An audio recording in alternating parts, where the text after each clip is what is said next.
Right, Mr. Rick Alfandre. Welcome, sir. It's a pleasure to have you on. Ron Kamen, it's good to Yes, see you, sir. man. Good to see you too, brother. So who are you? Where do you work? What kind of work do you do? Where do you live, and what kind of work do you do? I live in High Falls, New York, Ulster County, Uh huh. in beautiful Paradise, Yeah. and our office is in New Paltz, New York, which I call the heart of the Hudson Valley. I am the owner of Alfandre Architecture. It's 29 years now in business. I also own a construction company, Eco Builders, which I started in 2009. Build some of the projects we design. And we design and build all kinds of projects from residential through hotels, commercial office, variety of manufacturing, municipal work, you name it, pretty much any kind of project you can think of. We've done some small projects for public schools, some private school work. Um, our main focus all these years is on what we call green buildings and sustainability, and we do our best to bring that into everything that we do. I'm constantly educating myself, and in fact, in this age of COVID, it's in some ways been easier because a lot of stuff's been online, stuff that normally you'd have to go travel to, conference to. So it's been good that way. Missing people. And we are a relatively small office of about six. We do get a lot done. We've got two licensed architects besides myself now, and two advanced, I'd say, interns, and we may be bringing somebody on next week. So, what Pretty else can I cool. tell you? Yeah. So we like to start with why. So why did you go to clean energy, Rick? Well, so I started, I guess I had a vision when I was in college at SUNY New Paltz that I needed to do something to help and protect the natural environment. And from there, I ended up taking some classes in solar energy. I ended up working as a carpenter, and my uncle said, "Well, you really should go to architecture school." And this was in the 80s. We struggled through the Reagan era. Uh, I was the environmental teaching assistant at Virginia Tech, getting a master's in architecture. And all through those years, just really trying to learn and expand my understanding of natural, green, healthy, energy efficient building. And as time has evolved, that whole space has evolved. Um, I'm also, but it's also clear that our built environment affects our health, our well being. And so making the connection between buildings and our well being and our health has really been the biggest piece of this work for me over the last 20 years or so, when it really started to have an epiphany about that connection. And there's a lot of research that demonstrates this at all levels, from our homes to our places of work and study, and then how those buildings affect our communities and our global environment, or our buildings. So you got a pretty incredible building there in New Paltz. Why don't you tell us what you built and why you built it and how it turned out? Sure. So my wife and I built it's essentially 5,400 square foot office building in New Paltz. It's, we moved in May of 2014. It's LEED Platinum certified twice, so we recertified it. It's LEED Zero Energy, LEED Zero Water. We've had the energy audited multiple times. It's really a net positive energy building. Um, I built it as a showcase, obviously as a business card, but also, if not me, who? If not now, when? Who's going to lead? Literally about how we can make healthy and energy efficient buildings, green buildings, especially in the Hudson Valley. So I tried to create a showcase. Um, we've had much greater success than we had expected. Our design engineers thought that we were going to use way more energy than we actually use, and that's part of, I guess, the epiphanies of this whole process and the evolution of green buildings and healthy buildings. We also have enhanced ventilation, excellent filtration, UV sterilization, air ionization for taking particulates out of the air.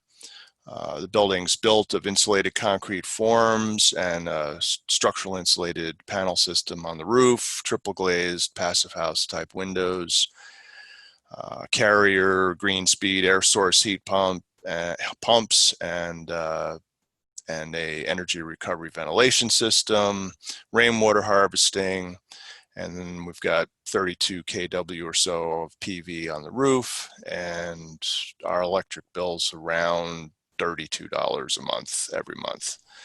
For We're 50, how big of a space? It's 5,400 gross. It's a 8,100 square foot by energy model because there's a conditioned basement, which is primarily storage, a lot of storage. We've got 2 lawyers in the building, and we still have paper records that we're going through.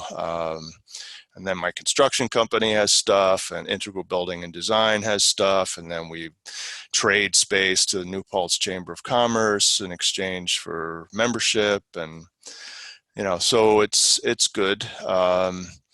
It's definitely a demonstrable, real demonstration project, not only with respect to energy, but really with respect to healthy indoor environments.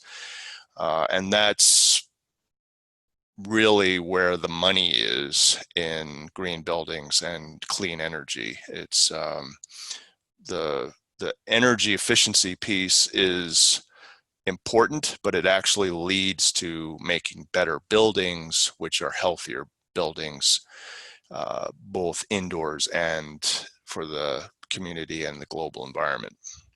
Excellent. Yeah. So how did you do this one? Did you put it out to bid? Did you build it yourself? No, we built it ourselves with my company, Eco Builders. It took a while. We went through multiple iterations. We went through 2 recessions. We went through 3 planning board approval processes. So there was a 1950s brick cape on the site. It's about a 20,000 square foot lot on Main Street. But the good news of that is that during that period of time, our understanding of the LEED green building rating system grew, as well as our understanding about how to build well, and the technologies evolved, and the cost of solar came down, and certain materials like passive house type windows became available. So in a way, the delay turned out to be to our benefit ultimately for the nature of the project. Great. And what kind of incentives did you get? Well, we had about a 30-some thousand dollar incentive from NYSERDA through their new construction program, and that was a hangover because the project took years from their initial application to actually build. And then we had whatever the NYSERDA incentives and federal tax credits were for the solar system. In the scheme of things, it adds up.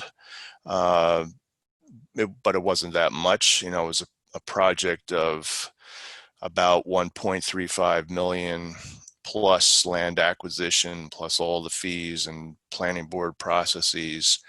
And the land acquisition wasn't cheap because there was a house there already. So I call it a $2 million project.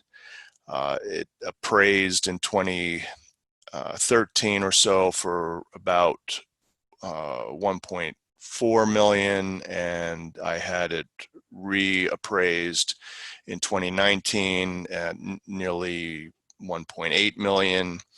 And the appraisals are conservative, right? They're based upon there aren't any comps, so they're either looking at income or what they think they could be sold for.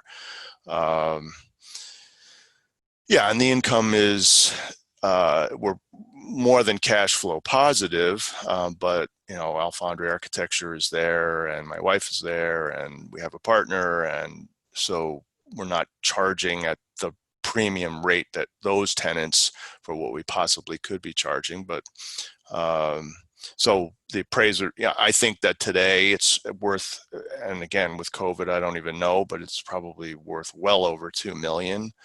So we're looking at let's say a 40% increase in value in 6 years. It's at least, I would say, if we were to try and sell it today. Cash flow positive, and rents increase every year, but our utility bills are stable. Our water bills are very, very low. We have ultra low flow fixtures, and then we have rainwater harvesting, and we have drip irrigation, micro irrigation, and rain sensors for that. So we use very, very little municipal water, and the site is designed to it has exemplary performance with regards to stormwater management, quality and quantity discharge. We've got permeable pavers, we have rain gardens and infiltration trenches, as well as subsurface infiltration chambers under the parking. So we've gone above and beyond our call to enhance the downstream water quality, for sure. All right, great. And so, Yeah. doing a mill building, it's kind of interesting, right? Because, you have a standard that's out there for minimal sort of code construction, which anything worse is illegal, so you can't do anything worse than code. Right. But if you will look at code versus look at the extra cost it took you to make your building a net energy generator, do you have a sense of what that return on your investment was? Well, so I guess the question really is how much more as a percentage of the cost of construction would what we did relative to what was permissible by code at the time. And it's hard to measure because we actually didn't design it that way, but I would say it's probably at least 10% more at the time. But you have to remember, first of all, that codes get more restrictive over time. But I think we really need to change the paradigm conversation with respect to buildings. It's relatively easy to do a return on investment analysis on, say, a solar electric system, right? Because you know how much energy you're going to generate, and you know what more or less what you may pay if you didn't have that system. And you kind of have a sense of what you could do with that money somewhere else. But when we talk about buildings, we need to recognize that energy efficiency is it's the first step towards making healthy buildings. And this is kind of, again, one of the epiphanies of this whole industry, is that we make energy efficient buildings. They're super insulated, they're airtight, they're very, very thermally comfortable. Then we bring in fresh air, it's filtered air. We have operable windows where, practical for most low-rise buildings, obviously, and medium-rise buildings. And now we've created these incredibly productive indoor environments that could be residential, so they're healthy, or office or school or manufacturing, where people aren't complaining about it's too hot, it's too cold, it's too moldy, it's too noisy, I smell, fumes or whatever. So they're not complaining. So then they're working more productively, and there's fewer sick days, and they actually want to go to work. So then you start to say, well, what is the value of that? Now there are studies. There's quite a lot of studies out there trying to clarify this information, and it's quite clear in office spaces until COVID, but even now, like, so what's the value of one less sick day? What's the value of 10% more productivity? What's the value of disease avoidance due to the quality of the indoor environment? What's the value of people not complaining about being cold? And that, that increase in health, well-being, and productivity has a huge economic benefit to the businesses or to the students or to the residences. Some of it is hard to quantify. So that's where I say we got to change the paradigm conversation and get away from return on investment and more to asking the question, what would you pay to not get COVID, right? What would you pay to not get sick? What would you pay to feel comfortable in your work environment or in your living environment? And those values are quite significant. And if you start to think about it, say, in terms of payroll costs in a building, if one person uses 300 square feet and that person gets paid $75,000 a year, you can begin to quantify the dollars per square foot in payroll cost for that space, which turns out to be orders of magnitude higher than the potential energy costs, 30 times more perhaps. And so at that point, it behooves the tenant, the landlord, the homeowner to really look at it in those terms, and so then it comes back around to the building owner or the tenant being able to say, well, for me, the return on investment is the productivity enhancements, the health and well-being of my employees or my tenants or my students, and that has a very high value, and it's probably, it's got a huge cap rate if we were to look at it in real estate terms. And so I'm saying all this and kind of blathering on in the sense that the market really hasn't caught up to this. There are a lot of larger office building owners that understand this, but in terms of the low-rise office construction and even in the residential market, it hasn't really caught up. And then you get to the appraisal and lending universe, it hasn't caught up. And I don't know how we change that paradigm, but we need to keep talking about it. And there's people smarter than I am about how to quantify these numbers. So in terms of, again, I go back to that valuation when we talk about return on investment, forgetting the energy savings, we've got a 40% return over 6 years at least if we were to sell the building. That's a fairly good return.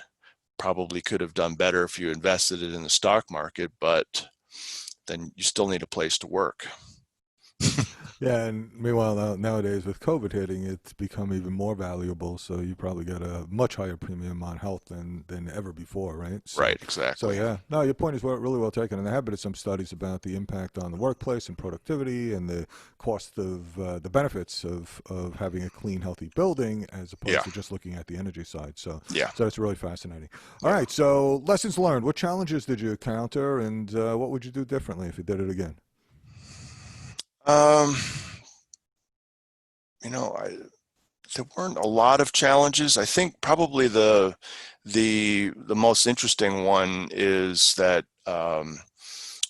we installed passive house windows that we imported from Austria, and that was really hard for me. Like, I really wanted to buy American, and I couldn't find a window of that quality made in America, although there may have been, and now I know there are some being made in the U.S.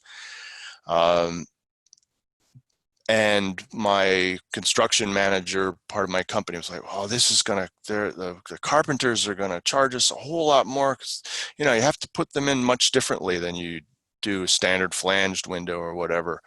And it turned out that it really wasn't an upcharge. And now Joe will say, "Well, you know, why wouldn't we do that?" You know, yeah, they cost more, and they're not for everybody. And you don't necessarily need them to have great energy efficient buildings, but the level of quality and comfort as a result, also for us, the functionality, they'll tilt in versus swinging out or whatever, is great. And so it was, again, sort of an epiphany of doing something new. And I've been saying this forever, doing something new isn't necessarily more expensive or harder.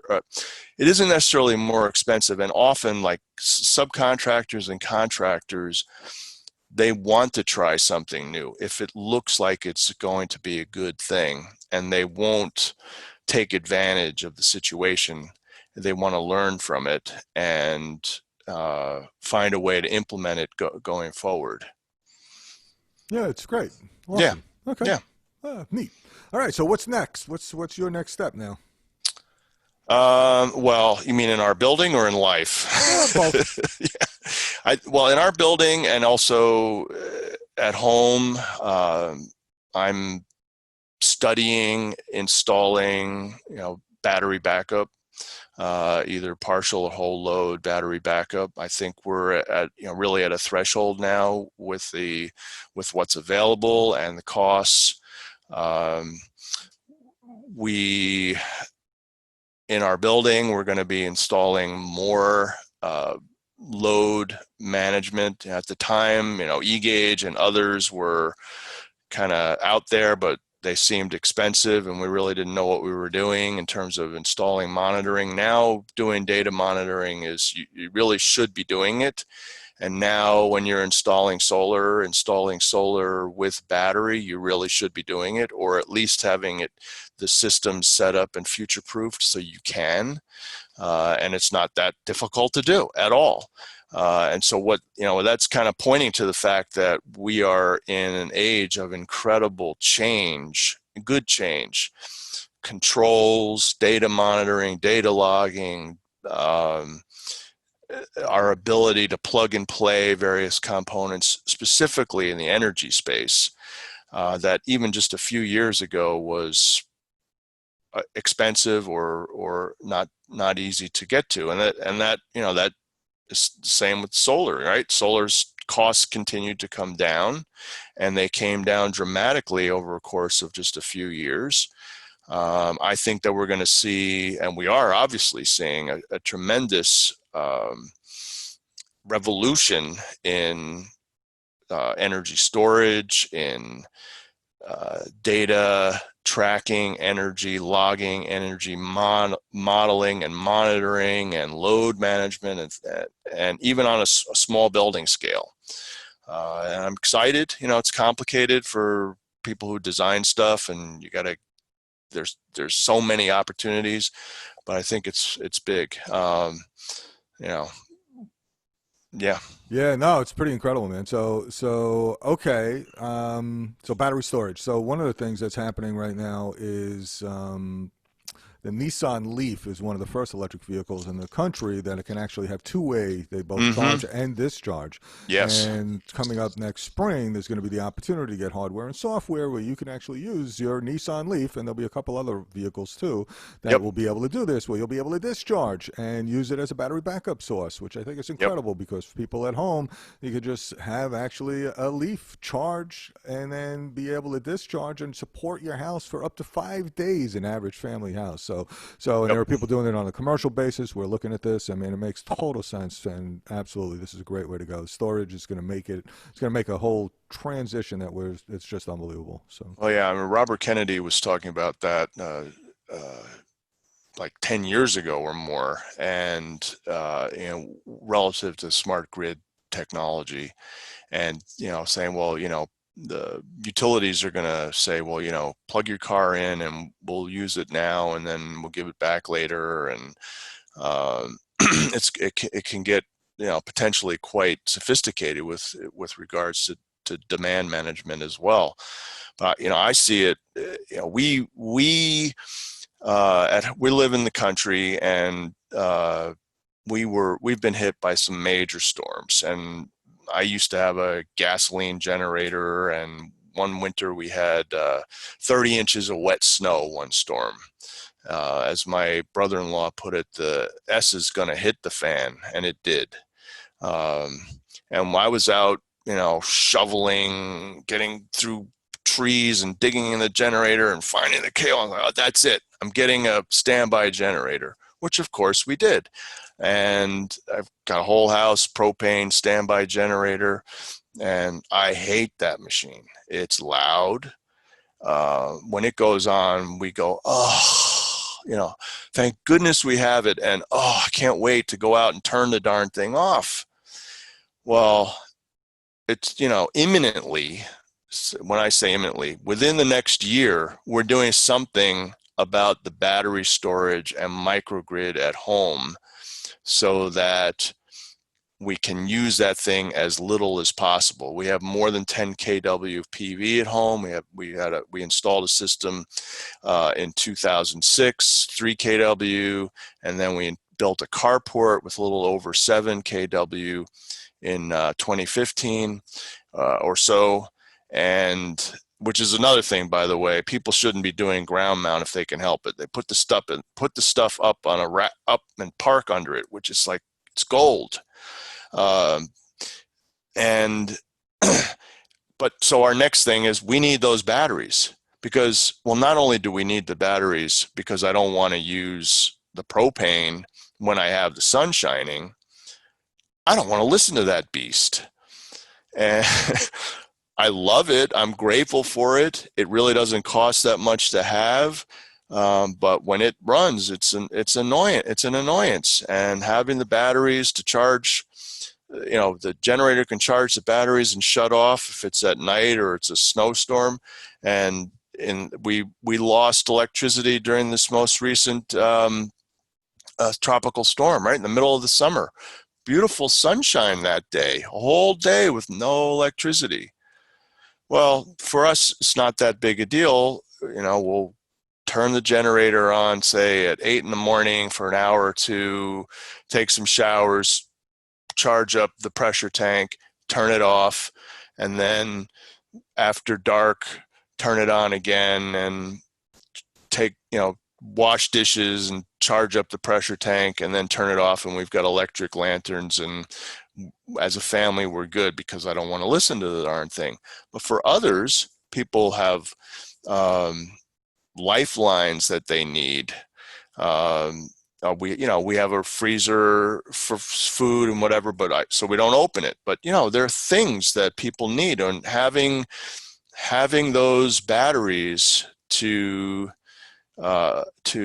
turn off that fossil fuel animal in the yard it's a great thing. And I expect that as more and more people do it, more and more people are going to do it, and that's wonderful. I mean, Yeah, no, the fascinating thing is that they've done some studies on solar, and they found that the determining factor on whether people get solar is not how much money they have, it's not how well educated they are, that's it's right.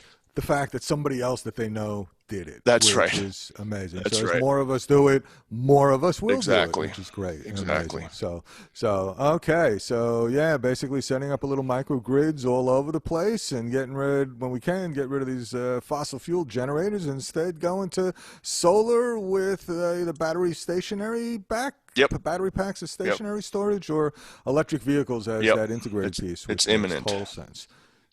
Yeah, it's coming. It's great. All right.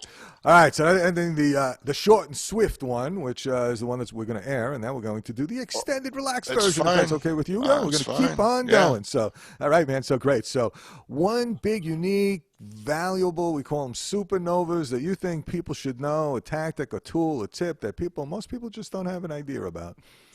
Well, I think probably the biggest thing is that people don't really understand that air leakage in buildings is a big problem um, in terms of energy efficiency and in terms of healthy indoor environments. And, it's not so easy to seal up buildings, but it can be done. And people, again, it's decades of this. Well, I need my building to breathe. Yes, you do, with a good ventilation system, not through cracks in walls and around windows that's drafting in bird poop and dust and who knows what, and or leaking out in places where you don't want it to leak out and taking moisture with it and damaging the building. You want to have, honestly, as airtight a building envelope uh, all around, roof, walls, windows, doors, foundation, as is practically possible. And then you ventilate properly with energy or heat recovery ventilation. Um, I think we can't drill that into people's heads enough. Obviously, those of us in the space know that, and we've learned it even from mistakes that we've made where buildings have been damaged or other. Um, but I think every building should have a energy recovery or heat recovery ventilation system of some type. Uh, Clearly, when you're retrofitting, there may need to be a conditioning of that ventilation, but it is much better than random leakage. Excellent. So tighten up the buildings, make sure you get rid of the leaks, and then have a good ventilation system that Yeah, brings and in the that's going to outside air. lead to healthier environments. Right. More, I've tightened it up. Now I can bring in more fresh air Mm-hmm. Because without feeling cold or hot or uncomfortable. right, without spending an arm and a leg to heat and cool it, because you're actually Exactly. doing it wisely. That's fantastic. That's great. All Yep. right. Worst clean energy moment. Was there a time that things went down that were bad that you were like, oh my gosh? Um, I will say not in the clean energy space, but in the dirty energy space. And that is gas ovens are really bad. Um, we have a house. It's 2005, 2006 era. It's LEED gold under the first pilot. It kind of barely meets energy code in terms of air leakage now. We did a retro commissioning. And we really wanted that 6 burner range and oven, right? We lived in a little house with a little dinky thing, and we got the 6 burner range with the gas oven. Well, I, you, I'll come home and someone's baking a chicken. I'm like, open that window. So, um, most people don't smell it. They can't tell that there's extra moisture in the house, which means that there's extra carbon dioxide, carbon monoxide, and other, uh, you know, uh, carbon products in the air. So I'm really pushing people to use electric in their homes, especially ovens. If you've got your heart set on electric on a gas range, well, okay. But even there, the electric induction ranges are the way to go. But get rid of gas ovens. They are huge indoor air polluters. So if you're building a home, building apartments, renovating, really take a close look at that. It's besides which we need to get rid of that as a piece of our fossil fuel contribution. Yeah, it makes total sense. So It's hard. okay, It's yeah, hard. yeah, But it's necessary. yeah, yeah, and No, it makes a lot of sense, and you're absolutely right. It's another combustion system going on inside that does not help with air quality, which nowadays we should all be concerned about air Yep. quality. So, Yep. yep, absolutely. Okay, an aha, I got it kind of moment. Yeah.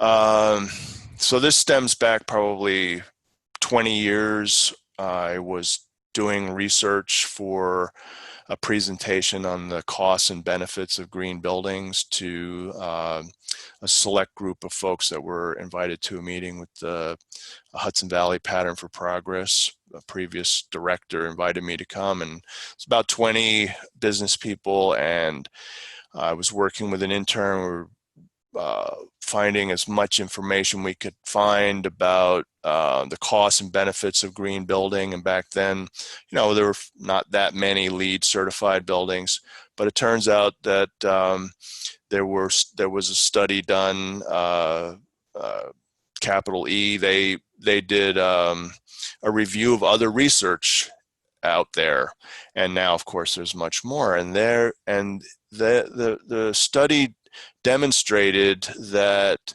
the health benefits of green buildings, the productivity benefits of green buildings, is at least 10 times more beneficial than the energy savings.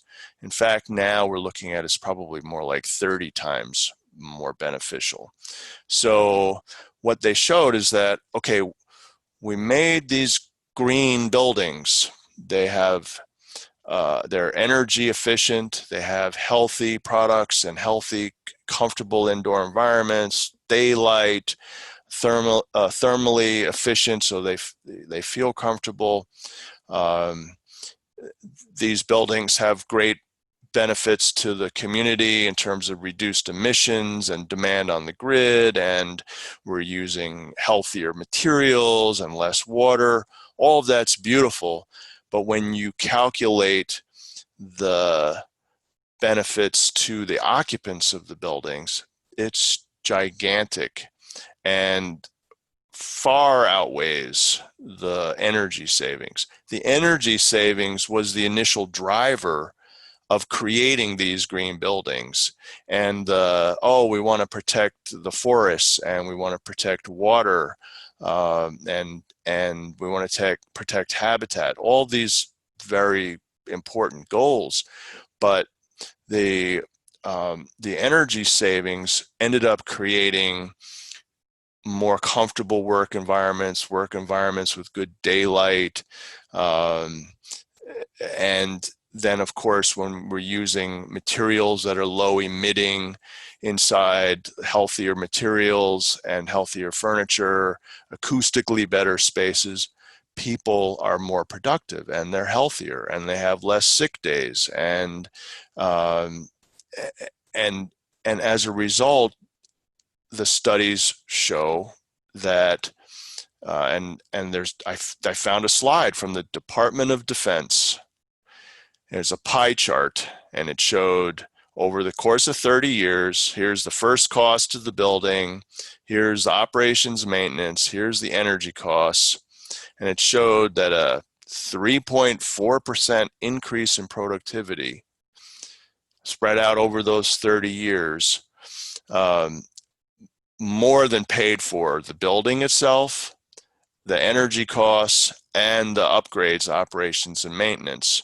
Now, that was from the Department of Defense, and that was 20 years ago. Wow. So what are we saying? We're saying a small increase in productivity measured by what? Well, different factors of doing tasks better or less sick days, less injuries on the job. A small increase in productivity will pay for the building as well as all the energy costs and everything else over a reasonable lifespan, 30 years, which to me, 30 years is not a lifespan. A lifespan of a building to me is generations. Right. So it points to the fact that we need to change the conversation about the economics of buildings, and the term return on investment or cap rate. And I get it. When you're a real estate investor, it's um, you're looking at, how much income is something generating, and how much, and what are the expenses, and what's the net, basically, given the financing costs or whatever. And so if that investor can demonstrate to a tenant or a future buyer that this building is healthier and more productive, there's an increase in lease rates, in occupancy rates, and in valuation that makes that return that much greater. Excellent. Yeah, I know it's a Outstanding. long-winded answer, but you get Yeah, it. yeah, that's okay. Well, now we're going to get into the pulsar round. All right. So these short, quick, succinct, mind-blowing answers to these questions, Rick. So this is where you will not be able to go on and All on. right. But All right. all right, you ready? The Yep. best advice you've ever received. Uh, Go outside. Nice, nice. Get out in nature, huh? Just go Yeah. get some air, right? That's a Yeah. great one, man. Always Yeah. to take a piece, right? All Yeah. right, a personal habit that contributes to your success. I try to clear from my mind these words: shoulda, woulda, coulda, oughta, have to, especially the have to. Um, it's very easy to regret, and it's very easy to feel disappointments, and they happen. But when these words pop in your head, or when someone's talking to you or you're talking to them, try not to use the words "you should have," "I wish I had," "I wish I could," uh, I have to." Um, it's "I want to," and then so when you do end up using the word "should," it means something. It's like, you really should not burn gas. Great. No, good advice, man. That's great. Yeah, for sure. Yeah. And all the things that go along with it. All right, great. An internet resource you'd recommend for people? Well, obviously Google is unbelievable, but Building Green, it used to be Building Green used to publish a magazine and a newsletter. It's only research information. There's no advertising. It's membership based. It's subscription based, although you can see a lot of it. But they have been around for decades, and they really have. I mean, if you subscribe, you can go back and look at stuff, and they really take a deep dive.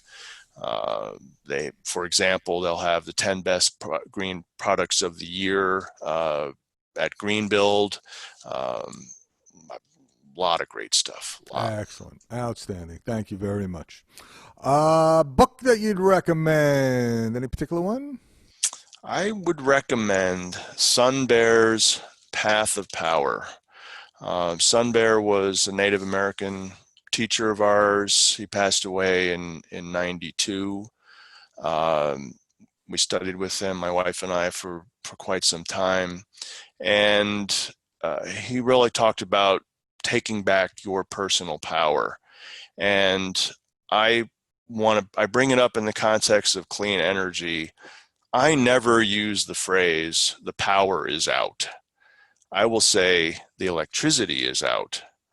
Um, I We all have individual personal power, and unfortunately we ascribe to politicians, to the government, and even to the utility this notion of power. Now, of course, as a physicist, that's true, but from a personal strength and ability to move forward, we need to recover our personal power.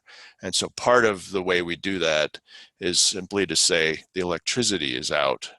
I still have my power. Great. Fantastic. Thank you very much.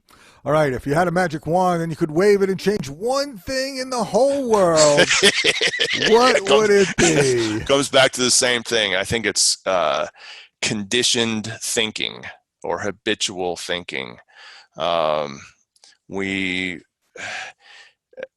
Another way to look at it would be to say it would be wonderful if everyone had a sense of curiosity about things and didn't always just have to do the same thing or believe the same thing, but rather um, had an open enough mind that they weren't habitually believing or doing the same thing. So clearing conditioned thinking.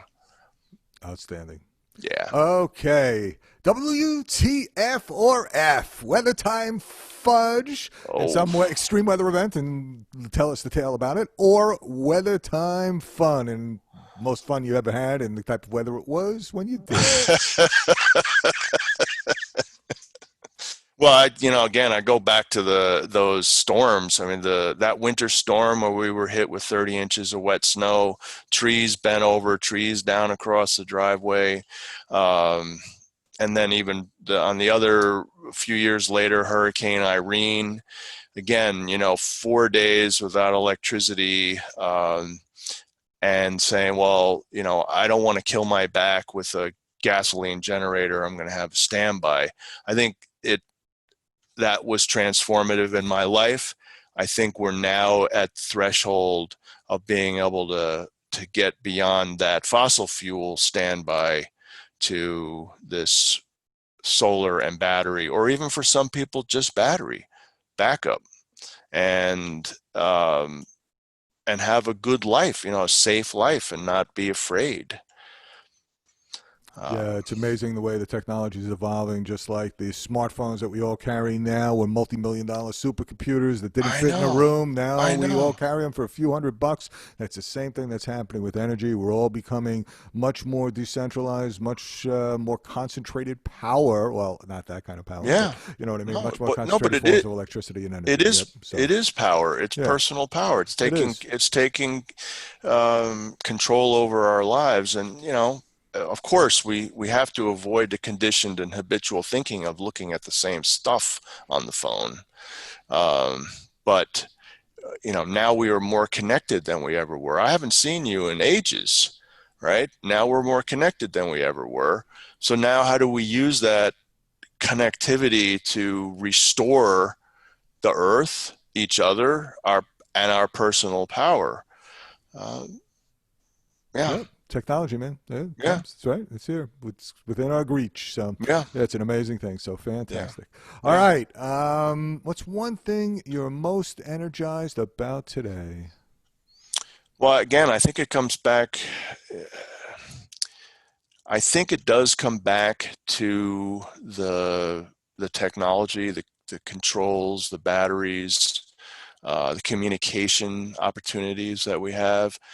But I'm also the most worried about it because so many people are so disconnected from the natural environment. Um, so, I really want to encourage everybody to get outside. I do, we spend way too much time inside, but I'm really, really encouraged by that because I think it's going to free us from a lot of the fossil fuel pollution that we've been dealing with, and I don't think there's anything they can do about it. It's so decentralized and happening in so many different places. Yeah, it's amazing. So they say like change takes an amazingly long time, but when it happens faster than you ever thought imaginable. And I think that's exactly what we're seeing. I have Yeah, a slide I share with people when I do presentations about how last century New York City, all horses, no cars, that's right. 1900, and then all cars, no horses Yep. was 13 years. I mean, Yeah. just amazing, right? So we can make these changes. We do. We just don't Yep. think about it a lot in the same way that now we're communicating on Zoom and on video chats that we didn't do last year, most likely, even though the Right. technology was there. My There's wife cultural did. changes. It happens. Yeah. I mean, some of us did a little bit, right? But now Right. it's like, this is what we're doing. And Right. your whole point about getting outside is also well taken. I mean, I've met a bunch of neighbors that I never would have met before COVID because I was always driving here, there. They were always Yep. running around from from here to there, and then Yep. we're actually taking some time. We're walking around the block. We're meeting each other. We're getting to know each other, which is an interesting alternate way of connecting with the folks in your locality, getting outside, but then also the technology piece. I mean, we have the energy around us is amazing. We live in a sea of energy. It's 1,000 times more energy than we need. There's all that power there, that power that we connect to. Connecting to the earth is so critical. We did a show with a doctor who just talked about Yep. that and how centering yourself just gets you in the right higher mind to be able to achieve and to perform better. So connecting with nature is there, then using the technology to channel that natural power, and then the cost reductions are just unstoppable. So there's a lot of hope, and that's what we'll see how it all evolves. But that's the promise, right? Yeah. The hopeful Yeah. thing. So I agree. so I forgot to ask you about a quantum quote at the beginning. So do you have a quantum quote that you wanted to share? Can I give you two? Sure. All right. Gaylord Nelson apparently was a famous economist, and again, I heard Robert Kennedy Jr. say this, and then I looked it up. The economy is a wholly owned subsidiary of the environment, and I think we need to keep that in mind. Um, and then the physicist Murray Gell-Mann: sustainability is living on nature's income rather than living on its capital. Mm. And I think that it's imperative in the context of clean energy that we think about really what is the Earth's only income. The Earth's only income, basically, is solar energy. I mean, we get a few meteorites or whatever, but and I'm sure there's particles falling from the sky, but it's solar energy. And then, of course, that generates life or helps support life, and then here we are. Um, so if we can keep those things in mind, I think we've become more connected to the reality of nature, and that then hopefully feeds our ability to be motivated to do the work that we do. It's not Great. about money, it's about life. Yeah, really is. And those are great quotes, Rick. Thanks so much, man. Yeah, thank you. Okay, parting piece of advice, the grand finale, and then if you'd like people to get a hold of you, what's the best way? Again, I think the most important thing I think is for people to really get outside and spend time outside every day, and recognize the fact that uh, the vast majority of folks are spending well over 75%, sometimes well over 95% of their time indoors. And that's really not healthy. And it leads to why we need to make healthy buildings. Uh, in terms of reaching me, it's www.alfandre.com, Alfandre. And we're you can shoot us an email through the inquiry box and we'll reply. And yeah, it'd be great to hear from people. Great. Rick Alfandre, architect extraordinaire, doing Rock amazing Kamen. buildings. Thank you so much for your Thank time, you, man. man. This is great. It's a pleasure. Yeah, this is outstanding.